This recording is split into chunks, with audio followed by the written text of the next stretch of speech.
El conjunto rojiblanco ha tenido una doble sesión de entrenamiento para preparar el próximo encuentro ante el Tenerife.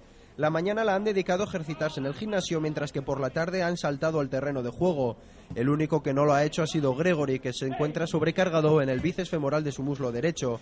Juan Pablo es el único jugador de la plantilla con pasado tinerfeño. Para el portero el partido será muy complicado. Creo que va a ser un partido muy complicado porque pues conozco al entrenador, muchos de los jugadores, y si algo tiene el Tenerife es que los partidos que le he podido ver creo que no refleja la clasificación, pues el fútbol que hace, porque cuando los he visto a mí me han gustado mucho. De hecho el otro día ir perdiendo 3-0 y remontar y llegar a igualar, pocos equipos o no muchos lo pueden hacer. Ellos pues tuvieron fe y lo consiguieron.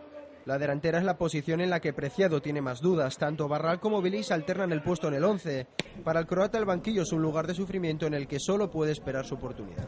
Estás en banquillo, tienes que sufrir y estar callado porque vendrá tus 5 minutos y mis 5 minutos han venido y vendrán más. Y así que no hay que preocuparse de eso, sino que pensar en el equipo y pensar en nuestro objetivo, que es 42-43 puntos. El Sporting se encuentra a 13 puntos del descenso. A pesar de la buena situación del equipo en la tabla, para Bilic la permanencia sigue siendo su prioridad. Un mensaje clarísimo, porque